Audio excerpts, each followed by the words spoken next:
안녕하세요. 빅주식론 대학의 미준입니다. 5월 13일 오늘의 빅주식 뉴스를 시작합니다. 오늘도 변함없이 미국 주식 투자의 정석을 지키고 있는 미준에 오신 것을 환영합니다. 미준 패밀리 여러분들 즐겁고 편안한 주말 만끽하셨는지 모르겠습니다. 이렇게 새로운 한 주의 첫 번째 날에도 미준에 방문해 주셔서 감사합니다. 오늘도 소중한 구독자분께서 남겨주신 댓글을 읽으면서 시작을 해볼까 합니다. 이 글은요, 레오 정님께서 남겨주신 댓글이고요. 매번 감사합니다. 많이 배웁니다. 예전에 미주온의 종목 중에 나비타스가 있었는데 잠시 머물다 밀려났어요. 저의 관심 종목이기에 기대를 했고 매수를 했었습니다. 나비타스 관련 뉴스도 찾아보고 공부를 해보았는데 전망이 꽤 괜찮은 내용만을 접하는데 사실 최근 주가의 모멘텀을 잃어가고 있지 않나 싶습니다. 혹시 기회가 되시면 나비타스에 대해서 분석을 한번 해주실 수 있을런지요. 다시 한번 감사드립니다. 라고 질문해 주셨는데요. 여기에 대해서 제가 드리고 싶은 메시지가 하나 있습니다. 제가 3월 7일 날 이제 미준 매매 현황을 멤버분들께 전달해 드리면서 그때 이제 미준 유튜브 상에서도 제가 투자하고 있는 종목을 대폭 물갈이를 한 적이 있었습니다. 그때 전량 매도한 종목이 4종목이 있었는데요. 첫 번째는 스노우플레이크, 두 번째 스템, 세 번째가 나비타스, 그리고 이제 네 번째 소파이. 이렇게 4종목을 매도했었거든요. 그때 이제 제가 매도하면서 이런 글을 남겼었습니다. 제가 포트에 담고 있는 종목들 중에 최근에 모멘텀이 가장 떨어져 있는 4종목을 한꺼번에 정리했습니다. 이 중에 몇 종목은 사실 좀 더 일찍 제외시켰어야 하는데 냉철하게 매도하지 못하고 기대감을 유지하면서 실수한 부분이 있습니다. 앞으로는 모멘텀이 떨어지면 좀 더 과감한 매도로 손실나는 종목을 방지할 계획입니다. 다행히 스노우플레이크는 상당히 좋은 수익을 올려서 익절했습니다. 이런 메시지를 남긴 적이 있는데요. 아까 보시면은 제가 이 종목들을 매도한 그 주가가 나와 있잖아요. 이 종목 모두, 4종목 모두 주가가 많이 떨어지면서 모멘텀이 약화되는 시점에서 매도를 했는데요.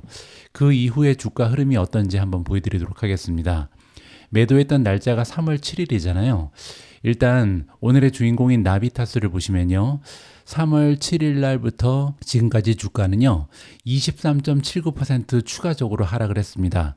그때도 이제 주가가 많이 떨어진 상태였는데 계속해서 추가적으로 하락을 한 거죠.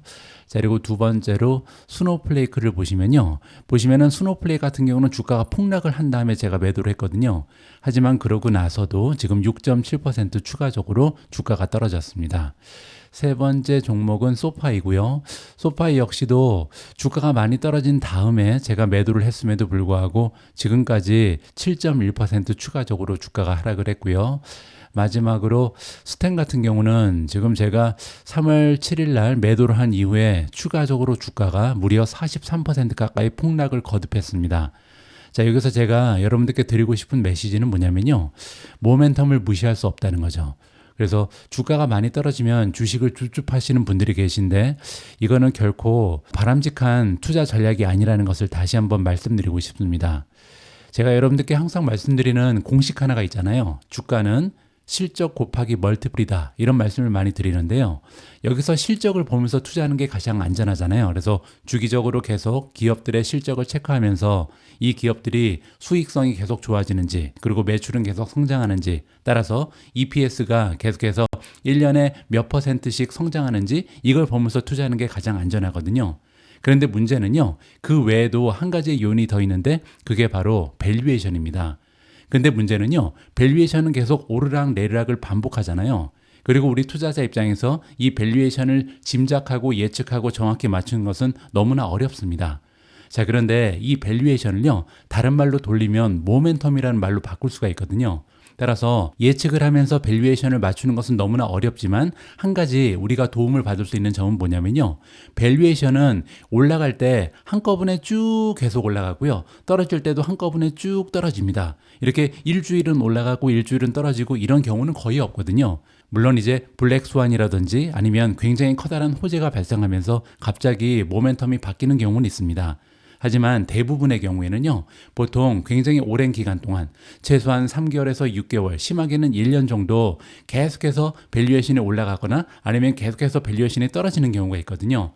따라서 우리는 실적에 중심을 맞춰서 투자하되 대신 밸류에이션은요, 올라가는 종목에 집중 투자하고 떨어지는 종목은 비중을 줄이는 것이 굉장히 안전한 투자 방법이 될 수 있다. 이 부분을 다시 한번 여러분들께 말씀드릴 수가 있겠습니다. 자, 따라서 나비타스에 대한 저의 개인적인 의견을 좀 전달해 드리면요. 지금 나비타스의 모멘텀이 어느 정도인지 한번 살펴보시죠. 어드밴스 들어가셔서 여기 차트 바이 트레이딩 뷰를 클릭하시면요. 지금 현재 나비타스라는 기업이 가지고 있는 모멘텀 지표를 볼 수가 있습니다. 전체 26가지의 모멘텀 지표 중에요. 16가지는 매도를 외치고 있고요. 9가지는 중립, 그리고 매수 의견을 주고 있는 지표는 단 한 가지밖에 없습니다.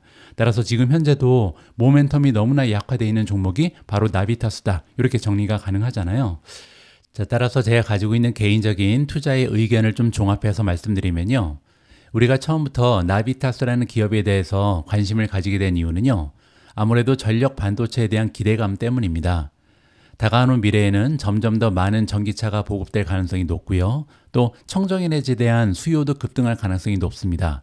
따라서 그렇게 되면요. 아무래도 전력 효율성이 좋은 전력 반도체에 대한 수요가 급등할 가능성이 높다. 굉장히 멋진 성장의 스토리를 갖춘 기업이 나비타스죠. 자, 그런데 여기서 한 가지 우리가 고려해야 될 부분은 뭐냐면요. 세상에는 수많은 전력 반도체 수혜주가 있다는 점입니다. 굳이 나비타스에 투자할 필요가 없다는 거죠. 따라서 비교 분석을 하는 것이 굉장히 중요하다. 자, 성장 스토리는 좋죠. 자, 그런데 이러한 성장 스토리 중에 펀더멘탈도 비교를 해봐야 되고요. 또 한 가지는 모멘텀을 봐야 된다. 이렇게 3박자를 다 갖춘 종목을 우리가 선정을 해야 된다. 이런 말씀을 여러 번 드렸잖아요. 자, 일단 나비타스는요. 펀더멘탈에서 다른 기업에 비해서 조금 부족합니다. 왜냐하면 적자 기업이잖아요. 여기 나와 있는 4종목이 있는데 4종목 모두 전력 반도체의 수혜주입니다. 자, 그런데 그중에서 온셈이라든지 ST마이크로 그리고 인피니온 이렇게 3종목은요 적자 기업이 아니라 흑자 기업이거든요. 따라서 이런 기업들이 펀더멘탈이 더 뛰어나다, 이 점을 인정을 해야 된다는 거죠. 자, 그리고 세 번째 요인은 바로 모멘텀이라고 말씀드렸잖아요. 자, 밑으로 조금 더 내려가서 레이팅을 보시면 퀀트 레이팅이 지금 나비타스는 스트롱셀이고요. 나머지는 홀드입니다. 자, 이러한 차이가 나는 이유를 밑에 보시면 퀀트 팩터 그레이드가 보여주고 있는데요. 가장 중요한 점 하나는 뭐냐면 바로 나와 있는 모멘텀이죠. 자, 여기 보시면 나비타스는 모멘텀이 D-, 온셈이 C-, 그리고 ST마이크로가 C-인데요. 유일하게 인피니온이라는 기업은 지금 B-로 가장 좋은 모멘텀을 자랑하고 있습니다. 자, 이러한 모멘텀의 차이가 주가의 차이를 만들 수 있다. 이 점을 보여드리고 싶은데요. 밑으로 내려가서 토탈 리턴을 보시면요. 지금 3개월 동안 나비타스는 마이너스 38%, 온세미는 마이너스 12.8, 그리고 ST마이크로는 마이너스 12.3입니다. 자, 그런데 유일하게 모멘텀이 좋은 인피니온은 플러스 13.56이거든요. 자, 그리고 지난 6개월의 수익률을 살펴보면 그 차이가 더 심해지거든요. 인피니온 혼자 플러스 30.5%라는 굉장히 좋은 수익률을 내고 있습니다. 따라서 아까 제가 말씀드린 것처럼 우리가 종목을 선택할 때는요, 3가지의 밸런스가 다 맞는 이런 종목을 선택하는 것이 투자 성공의 확률을 높여준다. 이러한 부분을 말씀드리고 싶습니다. 따라서 앞으로는요, 기업이 가지고 있는 성장 스토리, 펀더멘탈, 그리고 모멘텀 이렇게 3가지를 모두 체크하시면서 투자 결정을 하셔라. 이런 조언을 드리고 싶습니다. 자, 이렇게 레오 정님께서 남겨주신 질문에 대한 답을 드렸습니다. 도움이 되셨는지 모르겠습니다. 자, 그러면 5월 13일 준비된 오늘의 미국 주식 뉴스 바로 시작합니다. 월요일 방송입니다. 오늘도 지난주에 미국 증시 시황부터 정리를 해드리도록 하겠습니다. 일단 S&P 500 맵을 보시면요. 기분 좋은 푸른색으로 물들어 있습니다. 따라서 시장의 폭이 굉장히 좋았다. 마켓 브레스가 굉장히 넓었고요. 대체적으로 상승하는 추세였다. 이렇게 보시면 됩니다. 군데군데 빨간색을 보이고 있는 기업들의 이름을 보시면요. 모두 다 이유가 있었죠. 디즈니 같은 경우는 어닝 결과가 굉장히 초라했습니다. 어닝이 미스가 났잖아요. 따라서 6.92% 하락을 했고요. 우버 같은 경우는 테슬라가 자율주행에 집중한다. 이런 소식 때문에 3.24% 떨어지면서 추세가 약화됐습니다. 인텔 같은 경우는 중국 쪽에 수출이 막힌다. 이런 소식 때문에 3.4% 하락을 했고요. 테슬라는 7.02% 떨어졌는데 여러 가지 악재가 겹치고 있죠. 마지막으로 애플이 0.18% 소폭으로 하락을 했는데요. 워렌 버핏 옹이 주식을 팔고 있다. 이런 소식 때문이다. 이렇게 보시면 됩니다. 따라서 굉장히 특별한 종목들, 그러니까 굉장히 커다란 악재가 존재하는 종목을 제외하고는요, 대부분 시장의 추세는 좋았다. 이렇게 보시면 됩니다. 자, 실제로 지금 현재 마켓 브레스를 확인해 보시면요, 굉장히 좋습니다. 단기적인 추세는 56.97%, 따라서 S&P 500을 구성하는 500대 기업 중에 57% 가까이는요, 50일 이평선 이상으로 주가가 올라가 있습니다. 단기적으로 달릴 수 있는 준비가 돼 있는 종목이 굉장히 많다. 이렇게 보시면 되고요.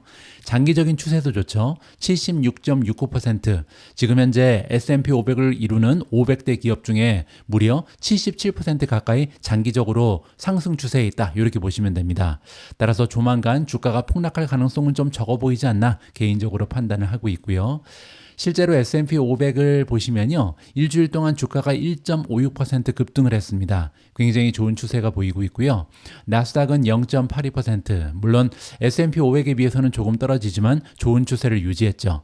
따라서 지금 현재 S&P 500의 상승 추세가 나스닥보다 더 좋다는 건요, 주가의 상승을 이끄는 것은 테크주가 아니다. 따라서 어떤 주식이 이끄는지 이 부분이 궁금해지죠.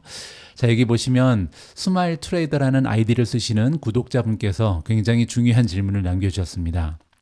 안녕하세요. 미주님 방송 들으며 전체 시장을 파악하는 데 잘 활용하고 있습니다. 덕분에 시킹알파도 잘 이용하고 있는데요. 혹시 섹터별, 산업별 차트를 볼 수 있는 방법이 있나요? 앞으로의 섹터나 산업별 추세를 파악하고자 해서 여쭤봅니다. 라고 굉장히 중요한 질문을 해주셨습니다. 여기에 대한 답변을 좀 보여드리면 좋을 것 같은데요. 시킹알파 메인 페이지로 오셔서 메뉴를 먼저 오픈하시면요, 여기에 이제 굉장히 여러 가지 다양한 정보가 있는데요. 그 중에서 마켓 데이터로 들어가시면 됩니다. 마켓 데이터 들어가시면요, 일단 키 마켓 데이터가 디폴트로 잡혀 있는데요, 여러 가지 소중한 정보가 여기에 깔끔하게 정리가 돼 있죠. 그 중에서 가장 위에서 두 번째를 보시면요, US 에퀴티 섹터가 있습니다. 여기에 S&P 500을 이루는 500대 기업을 11가지의 섹터로 나누어 놨거든요. 따라서 여기 심볼을 보시면 XLK, XLV, 그리고 XLP 이렇게 심볼이 나와 있는데요. 이건 뭐냐면 각 섹터를 대표하는 대표적인 ETF의 심볼이다. 이렇게 보시면 됩니다.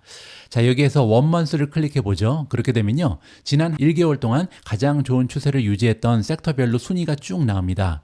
지난 1개월 동안 주식 상승을 이끌었던 종목은 바로 유틸리티 섹터였다. 이렇게 보실 수가 있죠. 무려 10% 가까이 주가가 급등을 한 것이 유틸리티 섹터입니다. 그 뒤를 이어서 컨슈머 스테이플즈. 스테이플즈라는 것은 우리가 보통 가치주라고 부르는 필수 소비재죠. 그리고 세 번째는 파이낸스고요. 네 번째는 헬스케어, 다섯 번째는 인더스트리, 산업재입니다. 그리고 이제 여섯 번째는 리얼 에스테이트, 우리가 부동산, 리츠라고 부르는 거죠. 자, 따라서 지난 1개월 동안 가장 좋은 추세를 보이는 섹터들은요, 대부분이 다 우리가 가치주라고 부르는 이런 섹터들이었다. 이것을 직접 확인해 볼 수가 있는 거고요. 자, 이번에는 1년간의 추세를 좀 보죠. 지난 1년간 가장 좋은 추세를 기록했던 섹터는요, 커뮤니케이션 서비스입니다. 커뮤니케이션 서비스에는 구글이라든지 메타 플랫폼즈가 들어가 있잖아요. 38.46% 1년간의 급등을 했고요. 두 번째는 기술주가 35.38%, 세 번째는 금융주가 30.39% 올라갔습니다. 따라서 지난 1년간 미국 증시를 이끌었던 3대 섹터가 여기 표시가 되는 거고요. 다음에는 3년을 보도록 하겠습니다. 3년간 가장 주가 흐름이 좋았던 섹터는 에너지입니다. 75% 가까이 급등을 했고요.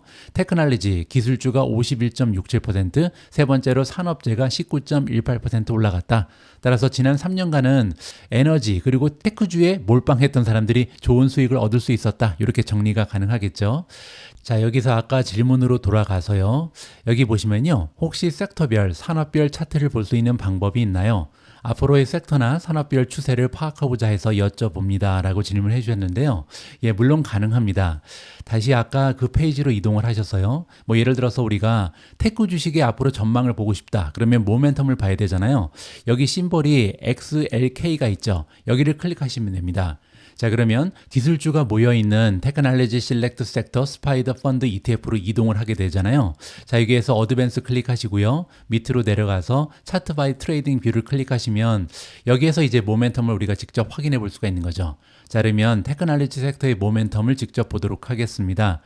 자, 지금 현재 XLK, 따라서 테크주가 모여있는 섹터의 모멘텀은요, 26가지의 모멘텀 지표 중에 3가지는 매도, 9가지는 중립이고요, 14가지는 매수를 주고 있습니다. 따라서 전반적으로 매수의 의견을 받고 있는 것이 테크 섹터다. 이렇게 정리가 가능하겠죠. 자, 이런 식으로 여러분들께서 원하는 섹터의 모멘텀을 직접 확인할 수 있는 방법이 있다. 이 부분을 좀 설명드릴 수가 있을 것 같습니다. 한 가지만 더 보여드리죠. 자, 여기서 굉장히 중요한 내용이 있는데요. 자, US Equity Factor입니다. 자, 이 부분은 뭐냐면요, 우리가 투자 전략을 여러 가지로 좀 나누어서 각각의 전략이 어떠한 효과를 거뒀는지 이걸 살펴보는 건데요. 뭐 예를 들어서 밸류, 가치주에 투자하는 방법이 있고요, 성장주에 투자하는 방법, 퀄리티는 이제 우량주를 얘기하는 거고요, 로 볼라틸리티는 변동성이 적은 가치주에 집중해서 투자하는 겁니다. 이러한 전략을 선택했을 때 어떠한 효과를 거뒀는지 우리가 기간별로 살펴볼 수가 있거든요. 1개월의 실적을 좀 보시죠. 과거 1개월 동안 가장 좋은 주가의 상승을 보였던 전략은요, 디비던드 그로스입니다. 따라서 배당을 지급하는 기업들 중에 배당의 성장률이 좋은 이런 기업들에 집중 투자하는 것이 가장 좋은 효과를 거둘 수 있었다. 이렇게 보시면 되고요. 자, 두 번째로 low volatility, 이 얘기는 변동성이 적은 가치주에 투자하는 것이 1.72%의 좋은 수익을 얻을 수 있었다. 이렇게 보는 거고요. 세 번째로 high dividend yield는 배당률이 높은 종목에 집중 투자하면 좋은 효과를 거둘 수 있었다는 거죠. 자, 이거를 YTD로 좀 바꿔보겠습니다. 지난 1월 1일부터 지금까지 가장 좋은 수익을 낼 수 있었던 전략은요, 모멘텀이죠. 따라서 모멘텀이 좋은 종목에 집중 투자하는 것이 가장 적절한 투자의 방법이 될 수 있었다. 이렇게 보시면 되고요. 성장주에 투자하는 것이 12.81%로 두 번째로 좋았고요. 세 번째는 퀄리티, 우량주에 투자하는 것이 10.74%의 효과를 거둘 수 있었습니다. 다음에는 1년으로 바꿔보겠습니다. 1년도 모멘텀이 1위죠. 31.59%, 2위가 퀄리티, 우량주가 30.7, 세 번째 성장주가 30.5입니다. 자, 그리고 조금 장기적으로 보도록 하겠습니다. 지난 3년간 가장 좋은 수익을 안겨줬던 투자 전략은요, 역시 우량주입니다. 우량주에 투자하는 것이 가장 안전하고 수익률도 좋았다. 이렇게 보시면 되고요. 26.94% 올라갔죠. 성장주를 보시면 23.97%, 그리고 세 번째로 가치주가 21.28%입니다. 따라서 장기적으로 봤을 때도 그렇고 중기적으로 봤을 때도 그렇고 성장주 그리고 우량주에 투자하는 것이 가장 효과적이었다. 이 부분을 우리가 직접 확인해 볼 수가 있었습니다.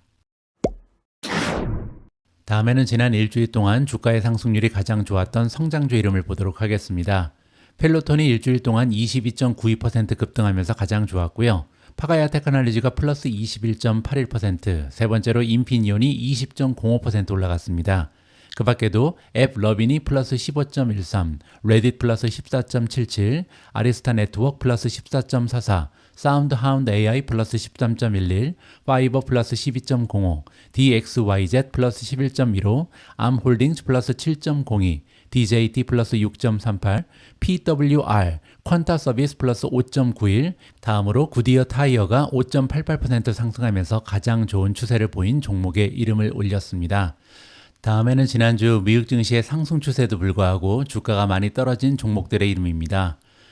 지난주에는요, 한 가지 이유 때문에 대부분의 종목이 하락을 했습니다. 바로 어닝 결과죠.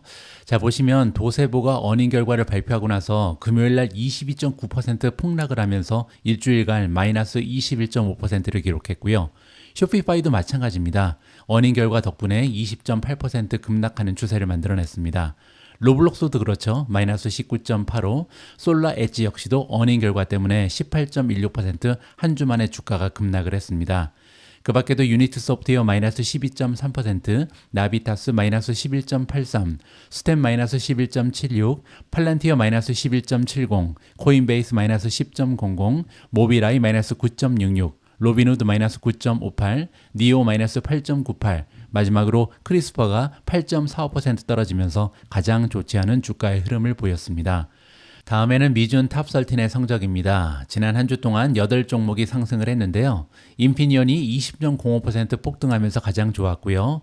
마이크론 테크놀로지 플러스 5.70, TSMC 플러스 5.44, 벌팁 홀딩스 플러스 2.57, SMCI 플러스 2.02, 마이크로소프트 플러스 1.99, 엔비디아 플러스 1.23, 아마존 0.68% 올라갔습니다. 자, 떨어진 종목이 있는데요. 펄솔라가 0.25% 소폭으로 하락을 했고요. 우버가 마이너스 3.24, 그리고 비트코인이 4% 떨어지면서 62,850에 가 있습니다. 테슬라가 7.02% 떨어지면서 좋지 않았고요. 마지막으로 팔란티어가 11.70% 떨어지면서 가장 좋지 않은 모멘텀을 만들어내고 있습니다. 방송 앞부분에서 직접 확인해 보신 것처럼 지금 현재 미국 증시의 현황은요, 굉장히 긍정적인 추세가 발견이 됩니다. 자, 그런데 뱅크 오브 아메리카에 따르면요, 이러한 미국 증시의 상승 추세가 당분간 이어질 가능성이 높을 것 같습니다. 그리고 그 근거는요, 상승을 예측하는 세 가지의 기술적 지표가 발견된다라고 합니다. 구체적인 내용을 한번 살펴보도록 하겠습니다. 뱅크 오브 아메리카에 따르면 5월 이후에 미국 주식시장에는요, 주요 이벤트인 미국 대통령 선거를 앞두고 대형주가 급등할 것으로 예상된다라고 합니다. 여기에서 얘기하는 대형주는 S&P 500을 얘기하는 거고요. 증권사에 따르면, 즉 뱅크 오브 아메리카에 따르면 역사적으로 주식이 강세로 바뀌는 기간 동안 최근의 기술적 발전이 S&P 500의 상승 여력에 뒷받침이 되고 있다라고 얘기합니다. 따라서 두 가지 이유가 있는 거죠. 첫 번째로 주식이 강세로 바뀌는 기간에 접어들고 있다. 이게 첫 번째고요. 두 번째는요, 기술적 지표를 봤을 때 주가 차트를 분석해 보니까 굉장히 좋은 모습이 발견된다. 이렇게 정리가 가능합니다. 뱅크 오브 아메리카는요, 이번 주 메모에서 투자자들한테 5월에 팔고 떠나라 라는 월가의 격언을 무시해라 이렇게 제안을 했습니다. 실제로 이번 달 S&P 500 지수는요, 4월에 5% 떨어진 이후에 이미 4%나 급등을 했습니다. 따라서 바이 더 딥을 한 사람들은 주가의 흐름에 굉장히 많은 혜택을 받을 수 있는 소중한 기회였다, 이렇게 볼 수가 있겠죠. 5월에는 주식을 팔고 주식시장을 떠나면 안 된다라고 얘기하고 있는데요. 그 이유가 뭐냐면 S&P 500은 여름 랠리를 하는 경향이 있다고 합니다. 특히 대통령 선거가 있는 해에는요, 여름에 큰 랠리를 볼 수 있다. 뱅크 오브 아메리카의 기술 리서치 전략가인 스티븐 서트마이어가 나오는데요. 그는 1928년 이후에 6월부터 8월까지, 그러니까 5월부터 10월까지 보지 말고 6, 7, 8 이렇게 3개월만 보자는 거죠. 자, 이렇게 3개월 동안 S&P 500은요, 상승할 확률이 65%였다고 합니다. 물론 이제 35%의 확률을 가지고 떨어질 수는 있죠. 하지만 올라갈 확률이 높다는 거고요. 평균 수익률이 3.2%를 기록하는 등 1년 중에 두 번째로 강한 상승세를 보인 기간이 바로 6, 7, 8 이렇게 3개월이다, 이렇게 얘기하고 있습니다. 특히 유권자들이 미국 대통령 선거를 위해 투표장에 가는 해에는, 선거가 있는 해에는요, 6월부터 8월까지 S&P 500이 올라갈 확률이 무려 75%까지 상승을 하고요. 그리고 평균 수익률도 7.3%입니다. 따라서 지금 현재 주식시장을 떠나면 안 되는 이유가 확실하게 역사적으로 보여진다, 이렇게 보면 되겠죠. 자, 그리고 서트마이어는요, 4월의 하락장에서 주식의 강세를 보이는 세 가지의 기술적 포인트를 발견했다고 합니다. 따라서 기술적 분석을 했을 때 세 가지나 긍정적인 신호가 잡힌다는 거죠. 자, 일단 첫 번째로 52주 신고가를 경신한 S&P 500 주식의 비율입니다. 2022년 10월 저점부터 3월 말까지 주식시장이 신나게 달렸잖아요. 자, 이때 신고가를 찍은 주식의 비율이 굉장히 높았다는 거죠. 따라서 전반적으로 상승 추세를 보이는 주기적인 강세장의 모습이다. 자, 그리고 4월 달에 주가가 5% 가까이 떨어졌었잖아요. 자, 그런데 그때 52주 신저점 확대로 인한 균열이 보이지 않았다라고 합니다. 따라서 신고가를 찍은 종목들이요, 신저가를 찍지 않았다는 거죠. 그 얘기는 잠깐 조정이 일어났다 다시 반등을 시작하고 있다. 따라서 주식시장은 보통 이렇게 올라갔다 내려갔다 올라갔다 내려갔다를 반복하는데요. 이 내려간 폭이 굉장히 적었다, 이렇게 보시면 됩니다.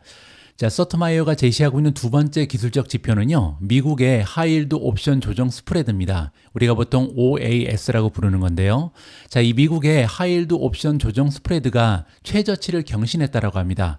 그 의미는 신용시장은 여전히 양호한 모습을 보이고 있다. 경기가 탄탄하다는 얘기입니다. 자, 여기 나와 있는 옵션 조정 스프레드가 뭐냐면요, 우리가 보통 채권할 때 안전한 채권이 있고, 그리고 좀 안정성이 떨어지는 이러한 채권이 있습니다. 하나는 대표적으로 국채가 있겠죠. 미국 국채는요, 국가가 망하지 않는 한 망할 리가 없잖아요. 자, 그런데 그 반에서 위험성이 조금 있는, 이걸 우리가 보통 정크본드라고 부르죠.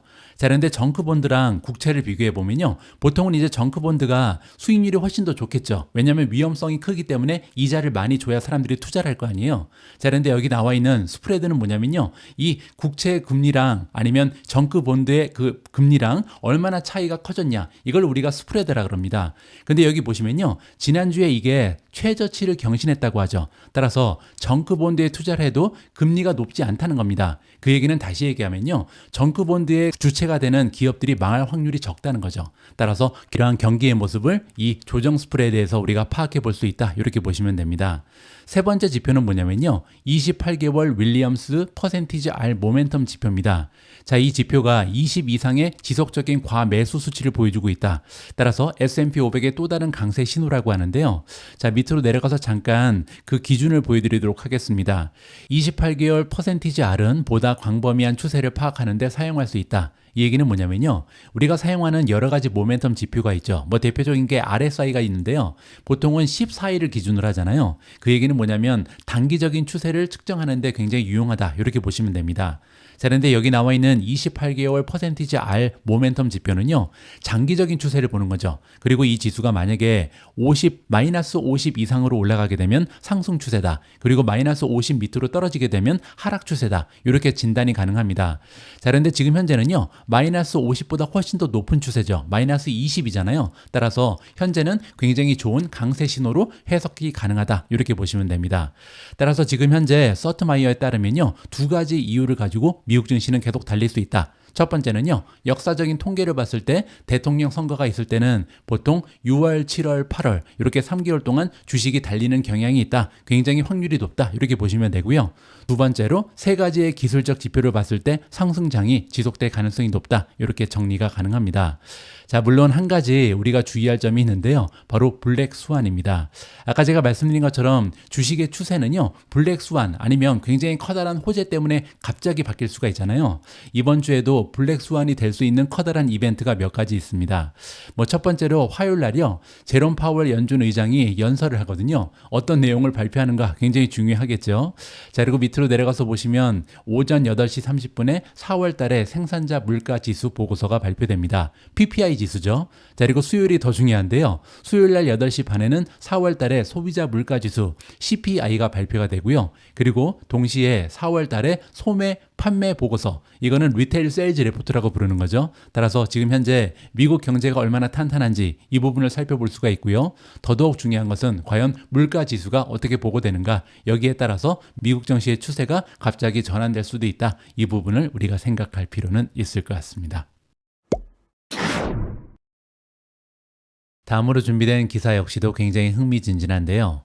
우리가 잘 알고 있는 공포지수라는 게 있습니다. 빅스 지수죠. 이 빅스보다 중요한 무브 인덱스가 있는데요. 어떤 내용인지 한번 공부해 보도록 하겠습니다.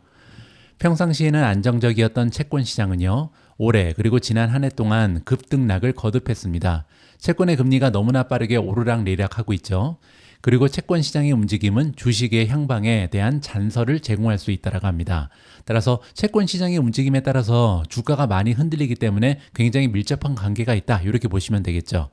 많은 투자자들은요, 이미 내재 변동성을 측정하여 시장의 공포 게이지라고 부르는 CBOE, 우리가 보통 시카고 보드 옵션즈 익스체인지 변동성 지수라고 부르는 빅스를 많이 사용하고 있습니다.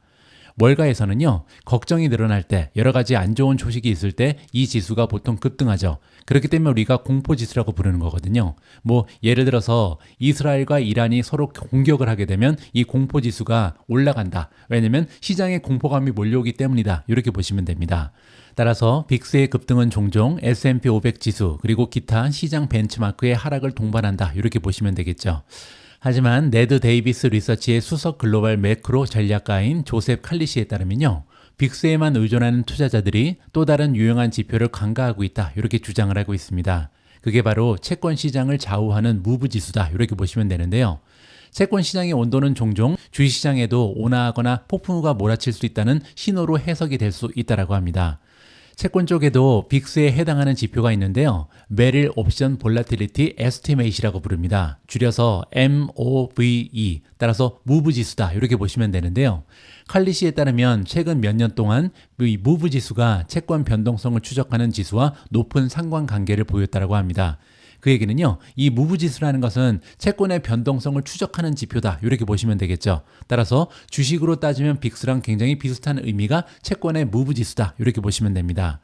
칼리 씨에 따르면요, 채권의 변동성이 주식의 강력한 지표인 경우가 많기 때문에 주식 투자자들도 주의를 기울일 만한 굉장히 소중한 지표라고 합니다. 주식은 보통 채권 시장의 움직임 변동성이 2년 평균에 비해서 하락할 때 좋아한다. 따라서 변동성이 떨어지면 주식시장이 올라가는 경향이 있다는 거죠. 근데 반대로 채권의 변동성이 올라가게 되면요, 주식은 어려움을 겪는다. 따라서 무브 지수가 올라가면 주식이 떨어질 가능성이 있는 거고요. 무브 지수가 떨어지면 주식이 달릴 가능성이 높다. 이렇게 정리하시면 됩니다. 최근에는 채권의 변동성이 상승하면서 무브 인덱스가 주식의 강세 구간에서 벗어날 정도로 상승을 했었다. 이 최근이란 얘기는 4월 달을 얘기하겠죠. 조금 이따 한번 확인을 해 보시고요. 무브 지수가 빅스를 따라가지 못하는 이유 중에 하나는요, 일반적으로 주식이 채권보다 변동성이 훨씬 더 크기 때문입니다. 따라서 보통은 무브 지수를 보지 않고 사람들이 빅스 지수를 많이 의존한다. 이렇게 보시면 되죠. 하지만 최근에 몇 달 동안은요, 주식의 변동성보다 오히려 채권의 변동성이 더 컸다고 합니다. 따라서 채권의 변동성을 살펴보는 투자자들이 많은 정보를 획득할 수 있었다. 이렇게 보시면 되겠죠. 특히 작년 가을의 큰 폭락과 비교하면 채권의 변동성은 약간 후퇴한 상황이라고 합니다. 결과적으로 주식 투자자들은요, 채권 변동성의 추가 하락이 주식의 추가 랠리를 뒷받침할 수 있기 때문에 주식 변동성보다 채권 변동성에 더 주의를 기울일 필요가 있다. 이렇게 결론이 나고 있습니다. 실제로 제가 무브 지수에 들어가서 어떠한 움직임이 보이는지 한번 살펴보시죠. 자, 시킹알파에는 무브 지수가 표시가 되지 않습니다. 따라서 구글로 오셔야 되고요. 구글 오셔서 무브 인덱스라고 그냥 찍으시면 됩니다. 무브 인덱스 찍으시고 여기 나와 있죠. 바로 들어가시면 되고요. 자, 메릴 린치 옵션 볼라틸리티 에스티메이트의 약자다. 이렇게 보시면 됩니다. 자, 지금 하루 기간이 나와 있는데요. 기간을 조정을 하셔야겠죠. 그래서 지난 1년간의 변동성을 살펴보도록 하겠습니다. 자, 보시는 것처럼 무브 지수가 한때는 145까지 올라갔었고요. 이때 기간을 보시면 2023년 5월 달입니다. 따라서 주식이 이때는 조금 약세를 보이는 그런 기간이었다고 보시면 되고요. 자, 그리고 또 언제 올라가냐면요, 여기에 있습니다. 2023년 10월 달, 이때도 조정이 일어났을 때잖아요. 따라서 주가 흐름이 굉장히 좋지 않았다. 여기 무브 지수가 쭉 올라가면서 주가는 떨어졌죠. 자, 그리고 나서 이제 무브 지수가 쭉 떨어집니다. 하향 추세를 보이죠. 이때 주식이 신나게 달렸잖아요. 자, 그리고 최근까지 계속 하락 추세를 보이다가 갑자기 무브 지수가 상승하는 구간이 생기는데요. 바로 3월 28일부터입니다. 여러분들 기억하시겠지만 4월 달에 주식시장이 굉장히 좋지가 않았잖아요. 무브 지수가 3월 말부터 쭉 올라갔기 때문이죠. 자, 보시는 것처럼 굉장히 좋지 않은 추세를 1개월간 만들어냈고요. 4월 15일을 기준으로 다시 떨어지기 시작합니다. 그 얘기는요, 주식시장이 다시 달릴 수 있는 여건이 마련이 되고 있다는 거죠. 지금 현재는 이 무브 지수가 94까지 떨어져 있습니다. 따라서 과거 1년간의 평균을 보면요, 지금 현재는 무브 지수가 오히려 평균보다 아래로 떨어진 거죠. 그 얘기는요, 지금 현재 주식시장에는 굉장히 유리한 환경이 조성됐다. 이렇게 보시면 될 것 같습니다. 자, 이런 식으로 무브 지수도요, 빅스와 마찬가지로 우리 투자자 입장에서는 활용할 수 있는 가치가 있는 또 하나의 지표다. 이렇게 정리가 가능합니다. 다음으로 준비된 기사는 TSMC 관련된 소식이고요. 제가 여러 번 걸쳐서 말씀드린 것처럼 TSMC는요, 매달 그들의 매출 실적을 보고를 해줍니다. 따라서 투자자 입장에서는 매달 실적을 점검하면서 굉장히 마음 편하게 투자할 수 있는 소중한 투자 기회다. 이렇게 보시면 되고요. 자, 지난 4월에 매출이 무려 60%나 증가했다는 엄청난 실적이 발표됐습니다. 타이완 세미컨덕터 매뉴팩처링 컴퍼니, 줄여서 TSMC라고 부르는 기업이고요. 티커네임은 TSM입니다. 4월의 실적은 가전제품의 회복세가 시작되고요. 지속적인 인공지능 수요로 인해서 전년 대비 60%나 급등한 2,360억 대만 달러, 미화로는 73억 달러를 기록했습니다. 세계 최대의 반도체 위탁 생산업체다. 우리가 보통 파운드리라고 부르죠. 이 회사는 3월 매출은 34.3% 증가한 적이 있고요. 따라서 3월에도 괜찮았는데 4월에는 오히려 이 추세를 넘어섰다. 점점 더 좋아진다. 이렇게 보시면 되죠. 이번 분기 매출 성장률 예상치를 훨씬 앞지르고 있고요. 이는 주로 인공지능 반도체에 대한 수요 증가의 결과라고 합니다. 자, 그리고 또 한 가지, 글로벌 스마트폰 산업이 경쟁이 치열한 중국 시장을 포함해서 올해 첫 3개월 동안 성장세로 돌아섰습니다. 따라서 스마트폰 시장이 굉장히 오랫동안 안 좋았는데 드디어 바닥을 찍고 성장하는 추세로 돌아섰다. 굉장히 중요한 의미가 있고요. 이는 TSMC의 전통적인 주력 상품 모바일 칩에 대한 주문을 견인할 수 있다. 따라서 아직까지는요, 인공지능이 차지하는 매출의 비율은 굉장히 적다, 이렇게 볼 수가 있거든요. 아직은 10%대입니다. 자, 그런데 가장 중요한 게 모바일폰인데 이 모바일폰의 시장이 드디어 반등을 하고 있다. 굉장히 반가운 소식이죠. 자, 따라서 2024년 1월부터 4월까지 4개월간의 매출은요, 828.67억 대만 달러로 2023년 같은 기간에 비해서 26.2% 증가 추세를 만들어냈습니다. TSMC는 작년에 개인용 전자제품에 대한 수요가 감소한 한 해를 견뎌내면서 굉장히 어려운 시기를 겪었습니다. 엔비디아의 높은 인기를 얻은 AI 칩이 이러한 시기를 견디는 데 도움이 됐다. 따라서 반도체는 다시 한번 말씀드리지만 순환을 하잖아요. 따라서 TSMC도 이런 순환의 모습에 사이클에 자유로울 수 없습니다. 그런데 중요한 거는요, 최근에 인공지능이라는 순환과는 관계없는 구조적인 성장을 하는 이러한 키워드가 등장을 하면서 이제 순환주의 모습을 조금씩 벗어나고 있다. 이렇게 우리가 조심스럽게 진단을 할 수가 있는 거죠. 이제 AI 붐이 소비자 수요에 대한 상승 전망과 맞물려 있지만 TSMC 최고 경영자 CC 웨이는요, 회복 속도에 대해서는 조심스러운 태도를 보였습니다. 따라서 반도체 회복이 생각보다 좀 더딜 수 있다, 이런 얘기를 어닝 결과 발표할 때 했죠. TSMC의 주가는 4월에 사상 최고치를 치솟았는데 엔비디아의 유일한 최첨단 트레이딩 칩 제조업체로서 AI 기술의 부상에 따른 혜택을 누릴 수 있는 가장 유리한 위치에 있기 때문입니다. TSMC는 또한 최근에 새로운 아이패드 라인업을 발표한 애플, 그리고 AI 칩 경쟁에서 엔비디아와 가장 가까운 경쟁자인 Advanced Micro Devices, 우리가 AMD라고 부르는 기업이죠. 이 기업의 반도체를 제작하고 있다. 자, 여기에 지금 TSMC의 투자 매력이 바로 녹아져 있습니다. 앞에서 살펴본 것처럼 지금 아이폰을 비롯한 핸드폰 시장이 드디어 바닥을 찍고 반등을 시도하고 있잖아요. 거기에 또 한 가지 AMD가 나오는 이유는 뭐냐면요, 지금 노트북을 비롯한 PC 시장 역시도 반등을 시작했습니다. 따라서 시장의 사이클을 보면요, 모바일폰도 상승 추세, 그리고 컴퓨터도 상승 추세를 이루고 있죠. 한 가지 아직 바닥을 찍지 못한 게 바로 자동차인데요. 자동차만 회복을 하면 3대 산업이 모두 반등을 한다, 이렇게 볼 수가 있고요. 거기에 플러스 AI가 더해지는 거죠. 따라서 지금 현재는 TSMC가 상승할 수 있는 모든 조건이 형성이 되어 있다, 이렇게 우리가 진단을 해볼 수가 있습니다. 자, 그럼에도 불구하고 주가가 이미 4월 달에 사상 최고치를 찍었죠. 그 이유는 뭐냐면요, 항상 주식은 선행을 하기 때문입니다. 따라서 그 얘기는요, 가장 좋지 않을 때 투자해야 되는 것이 반도체라는 것을 다시 한번 우리가 재확인을 해볼 수가 있는 거죠. 자, TSMC의 추세를 좀 살펴보도록 하겠습니다.